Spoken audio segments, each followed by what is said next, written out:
মাঝে মধ্যে আপনাকে আমরা বিভিন্ন রকম অ্যাক্টিভিজম করতে দেখি, ইভেন্ট অর্গানাইজ করতে দেখি, তারপরে আরও সামনে যদি মেয়র ইলেকশন আসে যেটার আলাপে আসবো সামনে, তো সেটা নিয়েও আপনি অনেক কাজকর্ম করেন। এগুলোর ফান্ডিংয়ের সোর্স কি?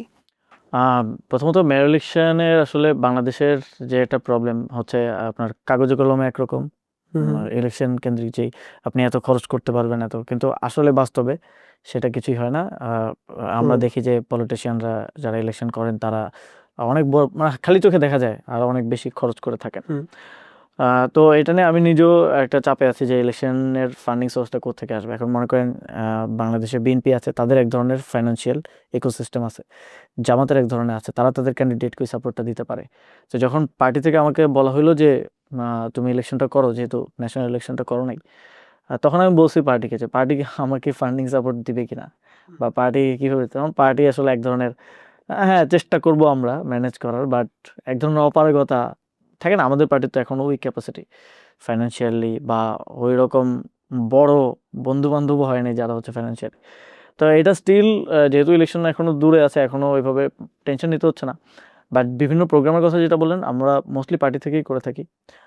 এবং আমরা এটা ক্রাউড ফান্ডিংয়ের মাধ্যমে, ক্রাউড ফান্ডিং বলতে যেমন বৈশাখে এবার আমরা একটা প্রোগ্রাম করেছি, ওই প্রোগ্রামটাতে আমাদের খরচ হয়েছিল 4.5 লাখ কি 5 লাখ টাকার মতো। তো ওইটা পার্টির মধ্যে যাদের একটু থাকে না, যাদের একটু ক্যাপাসিটি আছে, যে একটু ব্যবসা করে ইয়ে করে, তাদেরকে ফোন দিয়ে কারো থেকে 50,000, কারো থেকে 25,000 এরকম করে করে এখনও মনে হয় ওই প্রোগ্রামটার 1-1.5 লাখ টাকা একটা ছোট এজেন্সির কাছে বাকি আছে। ওটা আমাদের একজন সংস্কৃতি বিষয়ক সম্পাদক, সে মাঝে মধ্যে নক দেয় যে টাকাটা তো দিতে পারতেছি না। তো একটা 5 লাখ টাকার প্রোগ্রাম করতে এনসিপির একটা পার্টির এরকম চ্যালেঞ্জের মুখে আসলে পড়তে হচ্ছে।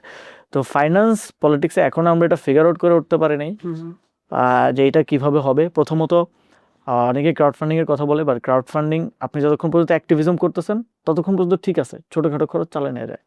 বাট বড় ধরনের ইলেকশন, তারপর হচ্ছে আপনার বড় ধরনের একটা বড় সমাবেশ করা, বড় ধরনের প্রোগ্রামগুলো করার ক্ষেত্রে, রেগুলারলি করার ক্ষেত্রে ওইটার ক্রাউড ফান্ডিং খুব একটা, হয়তো ক্রাউড ফান্ডিং দিয়ে 20%, 25% পর্যন্ত কভার করা যায়, বাট খুব একটা কার্যকরী হয় না। বাট আমাদের আরেকটা সুবিধা হচ্ছে আমাদের ডায়াসপোরা মেম্বাররা আমাদেরকে সাপোর্ট করেন, পার্টির মধ্যে যাদের সক্ষমতা আছে তারা সাপোর্ট করেন, এগুলোর মধ্য দিয়ে মোটামুটি কাজ চলছে আর কি। বাট ওই ফাইন্যান্সের সাপোর্টটা থাকলে আমি দেখছি যে এনসিপি নির্বাচনে আরো ভালো করতে পারতো এবং সাংগঠনিকভাবে আরো অনেক ভালো করার মানে সম্ভাবনা আছে আর কি।